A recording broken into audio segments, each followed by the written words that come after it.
श्री गणेश या गणपति, इन दोनों नामों से संबोधा जाता है इस भगवान को। इस भगवान को हम कहते हैं आद्य देवता। हमारे संस्कृति में, शास्त्र में यह पहला भगवान है जिसका प्रथम पूजन होता है। गणेश, जिसको हम कहते हैं गण ईश, मतलब जो हर गणों का ईश्वर है वो गणेश, या जो हर गणों का अधिपति है वो गणपति। जिसे हम कहते हैं ना, कण कण का समूह जब बनता है तब बनता है एक गण। और ऐसे कई गण जब साथ में आते हैं, जैसे कि मनुष्य गण है, पशु गण है, पक्षी गण है, ये सभी गणों का जो अधिपति है, जो ईश्वर है, वो गणपति, वो गणेश। और ये इष्ट देवता है, ये प्रिय देवता है, ये नृत्य की देवता है, ये कला की देवता है, ये विद्या की देवता है।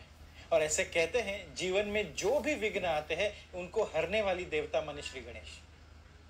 ऐसे कहते हैं हमारे शरीर में गणेश जी का स्थान होता है मूलाधार चक्र में। चक्र है उत्साह का, आनंद का। इसलिए बोलते हैं ना, जब गणेश जी का नाम स्मरण करते हैं, कोई भी कार्य करने से पहले, शुभ कार्य करने से पहले उनका नाम स्मरण जब करते हैं तो विघ्न नहीं रहता।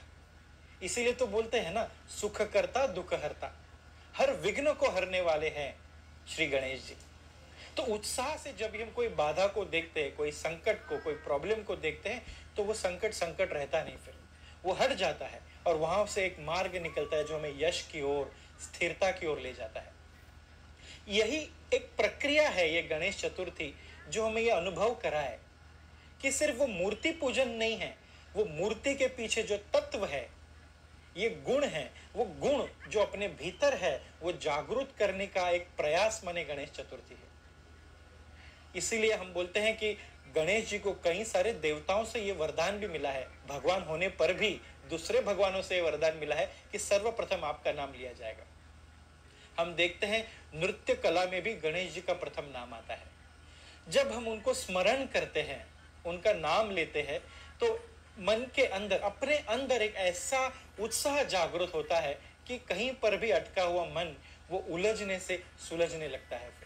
और ऐसे कहते हैं गणेश जी को जब घर लाते हैं हम, तो विधि पूर्वक उसकी पूजा अर्चना करना भी जरूरी है। ऐसे नहीं कि गणेश जी की मूर्ति लाई है, घर पे बिठा दी और जो हमारा रोज कार्य चलता है वैसे नहीं चलना चाहिए। वो मनोभाव से उसकी पूजा होनी चाहिए। जिसे पूजा माने क्या, पूर्णात जायते।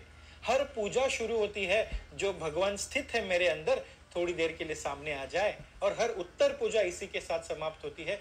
वो जो भगवत है, जो भगवत्ता है, वो सामने है, वो फिर से मेरे अंदर आ जाए। तो जब गणेश जी की पूजा करते हैं, उनको दुर्वा हम निवेद्य करके दिखाते हैं, मोदक दिखाते हैं उनको। अभी मोदक का संस्कृत में अर्थ है, मोद माने हैप्पीनेस।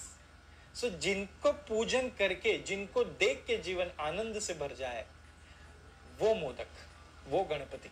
और दुर्वा क्यों रखते हैं? ऐसे बोलते हैं दुर्वा जब हम चढ़ाते हैं गणेश जी को, दुर्वा में ऑक्सीजन देने की क्षमता ज्यादा है बाकी दूसरे वनस्पति से। इसलिए बोलते हैं रात को नींद नहीं आती है या बुरे स्वप्न पड़ते हैं, तो क्या करते हैं, दुर्वा अपने सर के नीचे रख के सोते हैं, ताकि वो वातावरण शुद्धि हो जाती है और दुस्वप्न नहीं आते, गहरा विश्राम मिलता है हमको।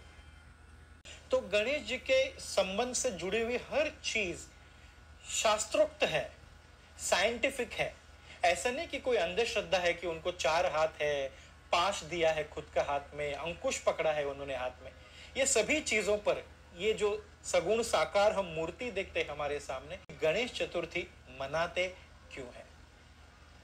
जैसे मैंने कहा, वो निर्गुण निराकार जो तत्व है, जो हमें सिद्धि प्रदान करता है, रिद्धि प्रदान करता है, हमारे अंदर कला गुण को उभर लाता है, वो जो हमारे विघ्नों को हर देता है, उस तत्व को हम सगुण साकार में लाकर उससे एकरूप होते हैं, विलीन होते हैं और हमारे अंदर वो जागृत करते हैं। जिस तरह से हमारे संस्कृति में प्रथा है कि घर घर में गणेश जी का स्वागत करते हैं हम भाद्रपद चतुर्थी के दिन, उसी तरह से बोलते सार्वजनिक गणेशोत्सव भी मनाते हैं, जहां पर एक मोहल्ले के लोग, एरिया के लोग साथ में आकर एक साथ, एक भाव से, एकजुटता से ये मनाते हैं सार्वजनिक गणेशोत्सव। और उसके पीछे कैसे शुरू हुआ ये त्योहार? तो बोलते हैं हमारे स्वतंत्र सेनानी थे लोकमान्य तिलक, उन्होंने ब्रिटिशर्स के अगेंस्ट हम सभी लोग, भारतीय लोग इकट्ठा हो जाए, एक रूप हो जाए, एक तत्व में आ जाए, इसीलिए एक सार्वजनिक गणेशोत्सव शुरू किया। तो ये जब शुरू हो गया, एक संगठन बन गया और संघ शक्ति कलियुग बोलते हैं, एक संघ भावना जागृत हुई लोगों में। और आज भी यदि हम देखते हैं सार्वजनिक गणेशोत्सव मनाते हैं या अपने घर में मनाते हैं, तो ये जरूर देखिए आप कि सिर्फ उटपटांग गाने लगाना या गणपति जी के नाम पर भरपेट खाना, ये त्योहार का मतितार्थ नहीं है। ये सांस्कृतिक कार्यक्रम घर में होने चाहिए, रात में सत्संग चलना चाहिए, पर सांस्कृतिक कार्यक्रम, कला कार्यक्रम, गायन होना चाहिए, जागरण होना चाहिए। बोलते जागरण ये सिर्फ शारीरिक नहीं होता, चेतना का जागृति आना चाहिए अपने अंदर। और ये जागृति देने वाली देवता माने श्री गणेश, हमारे प्रिय गणपति, उनको बाल रूप में भी देखते हैं।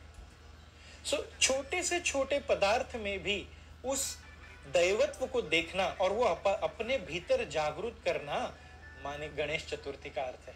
हम कई बार कहते हैं भक्तगण मिलके साथ में, गणपति बाप्पा मोरया। तो आओ हम सब मिलके गणेश जी का स्वागत करें इस साल। जितने भी संकट आए हैं और अभी आ रहे हैं, उन सबका निवारण करने वाला जो देवता है वो है गणेश देवता। हम सभी मिलके उनसे प्रार्थना करते हैं, विश्व पर जो संकट है या आने वाले संकट है, वो सभी का वो निवारण करे, सबका अभिष्ट चिंतन हो, सबका मंगलमय हो जीवन। इसी के साथ हम गणेश जी का स्वागत करते हैं और मनोभावे उनकी पूजा अर्चना करते हैं। गणपति बप्पा मोरया।